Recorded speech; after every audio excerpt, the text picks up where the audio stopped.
জনগণকে সামান্য কিছু দেওয়ার প্রয়োজন আছে, জমির মালিকদের দিয়ে কোনো রকম তাদের জীবন বাঁচিয়েছে বা মানে বাঁচা মতো দিচ্ছে, আর সব ওই দণ্ডা খাচ্ছে আর ওই দণ্ডা মস্তান পুষছে। আপনি চিন্তা করতে পারবেন না, সমস্ত এই ভাটা সরবেরিয়া যে কটা ভাটা আছে প্রত্যেকটা ভাটায় অন্তত আপনি 200-300 করে রোহিঙ্গা পাবেন, যারা বাংলাদেশ থেকে পার হয়ে এসছে, যাদেরকে শাহজাহান শেখ মানে ভোটারের ব্যবস্থা করেছে, রেশনের ব্যবস্থা করেছে, খাদ্য সুরক্ষার ব্যবস্থা করে দিচ্ছে, এগুলো করে দিচ্ছে। আপনি যে রোহিঙ্গার কথা বললেন এবং বিজেপির নেতৃত্বরা রোহিঙ্গার কথা বলে যে শেখ শাহজাহান রোহিঙ্গা বসেছে, আমাদের কর্মক্ষেত্রে আমরা প্রায় আসি এই জায়গায়।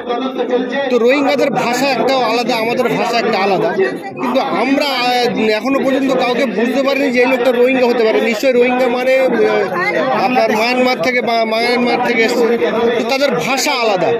তো যদি আপনি বলছেন হাজার হাজার রোহিঙ্গা বসিয়েছে, তাহলে আমরা কি তাদেরকে একটাও দেখতে পাই না, তাদেরকে বুঝতে পারি? ওদেরকে ধরতে হলে ওই যে আছে ওখানে যদি 5000 থেকে 5000 রোহিঙ্গা নয়, ওতে 5000 থাকলে হয়তো দেখা যাচ্ছে 1000-2000 আছে রোহিঙ্গা। আর রোহিঙ্গাদের ওরা কোনোদিন মিডিয়ার সামনে আসতে দেবে না। রোহিঙ্গাদের এনেছে শুধু খুন করার জন্য, ডাকাতি করার জন্য, লুট করার জন্য, ঘর ভাঙার জন্য এবং মস্তানি করে বুথ দখল করার জন্য, ভোটে জেতার জন্য, এই কাজের জন্য ওদেরকে ব্যবহার করে। এই যে রোহিঙ্গাদের ভাষা তো আলাদা, প্রশাসন তো চাইলে তো যে কোনো সময় তাদেরকে ধরতে পারে। আজকে বাংলা প্রশাসন আছে বলে তো আমার মনে হয় না। বাংলা প্রশাসন তো সব দলদাস হয়ে গেছে। আপনি বলছেন প্রশাসন নেই, অথচ প্রশাসনের যে খাতে যে পয়সাটা প্রত্যেক বছর একটা ভালো টাকা একটা বাজেট হয়, আপনি বলছেন প্রশাসন নেই, আপনার আমার ট্যাক্সের পয়সায় সেই প্রশাসনের মাইনে হয়। আজকে প্রশাসন দলদাস না হলে আমরা এখানে, আমার রাজ্য সভাপতি এসছে, আমরা বলেছি আমরা 5 জন যাবো ডেপুটেশন, সবাই এখানে থাকবে, আমরা মাত্র 5 জন যাবো ডেপুটেশনটা জমা দিতে।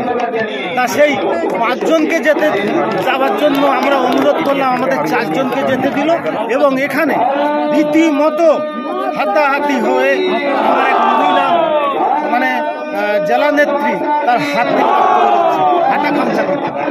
পুলিশের তরফ থেকে বলা হচ্ছে এখানে 144 আছে, তার সত্ত্বেও আপনারা পুলিশ 144 বলেছে, কিন্তু 144 কোনো কাগজ দেখাতে পারে।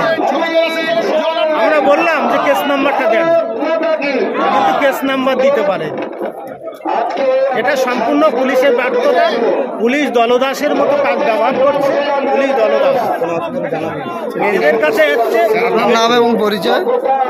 আমি সন্দেশখালী অনমণ্ডলের সভাপতি, আমার নাম শান্তি দলই, আমার এই ন্যাজাট বাড়ি।